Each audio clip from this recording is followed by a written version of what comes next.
ओम नमो भगवते रुद्राय। ओम नमः पार्वती पते हर हर महादेव। आप सभी का स्वागत है हमारे YouTube चैनल पर। आप सभी का दिन शुभ हो। मंत्र सिद्धि के लिए प्रयास करना अपने आप में बहुत शुभ कर्म है। अगर आप मंत्र सिद्धि के लिए प्रयास कर रहे हैं, आपके लिए ये समय बहुत शुभ है। लेकिन यदि मंत्र साधना के लिए विशेष तिथि, विशेष योग और विशेष समय मिल जाए तो वो साधना अनेक गुना फलदायी हो जाती है। शास्त्रों में बताया गया है कि होली दहन, ग्रहण काल, दीपावली, नवरात्रि, गुप्त नवरात्रि, दशहरा, बसंत पंचमी, अक्षय तृतीया, ये सभी दिन मंत्र सिद्धि के लिए अत्यंत श्रेष्ठ माने गए हैं। इसी क्रम में आज मैं आपको एक अत्यंत दुर्लभ और अमृत समान योग के विषय में बताने जा रहा हूं, जो जन्म जन्मांतरों की दरिद्रता के मूल कारणों को नष्ट करने की सामर्थ्य रखता है। 1 मार्च 2026 रवि पुष्य अमृत योग, दिनांक 1 मार्च 2026, दिन रविवार है। इस दिन त्रयोदशी तिथि तथा पुष्य नक्षत्र का संयोग बन रहा है।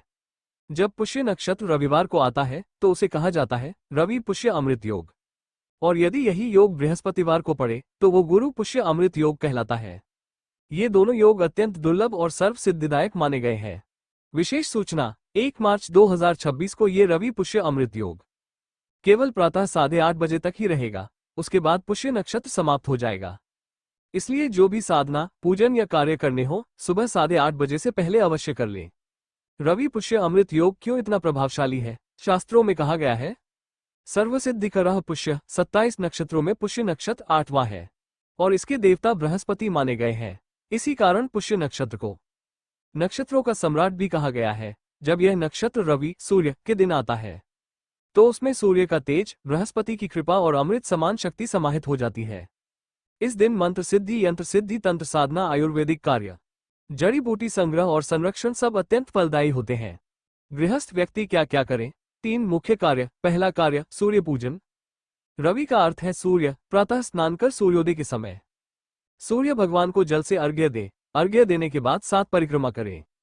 आसन पर बैठकर आदित्य हृदय स्तोत्र का 7, 5, 3 या कम से कम 1 बार पाठ करें। यदि यह संभव न हो तो सूर्य के 12 नामों का जप करें या केवल ओम भानु भास्कराय नमः का जप करें। सूर्य पूजन से बल, बुद्धि, आरोग्य और आत्मविश्वास की प्राप्ति होती है।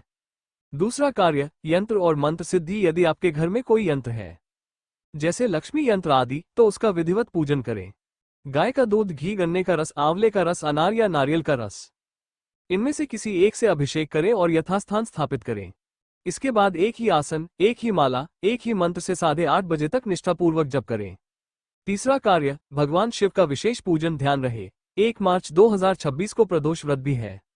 भगवान शिव का सरल पूजन, जल अर्पण, काला तिल अर्पण, शक्कर मिले जल से अभिषेक, गुड़ से पूजन, मसूर दाल या गेहूं के दाने 21 संख्या में, घी से अभिषेक, जड़ बुद्धि की निवृत्ति और सौभाग्य वृद्धि के लिए अत्यंत सिद्धकारी माना गया है।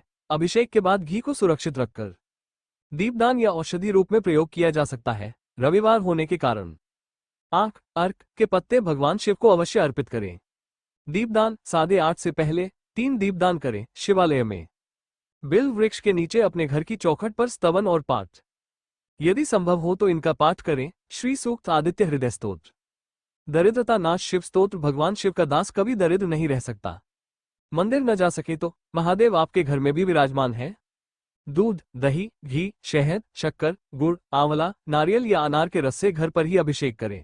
लाल या श्वेत पुष्प अर्पित करें और मन से शिव का स्मरण करें। देवताओं के पास कल्प वृक्ष है और शिव भक्तों के पास बिल्व वृक्ष। बिल्व वृक्ष के नीचे की गई प्रार्थना शीघ्र फल देती है। पहले शिव पूजा, फिर काम दूजा। प्रणाम, दर्शन, पूजन इतना कर लिया तो महादेव कभी नाराज नहीं होते। मैं शिव का हूँ, शिव मेरे हैं। ओम बिल्वेश्वराय नमः। ओम नमो भगवते रुद्राय। आप सभी पर सदैव महादेव की कृपा बनी रहे।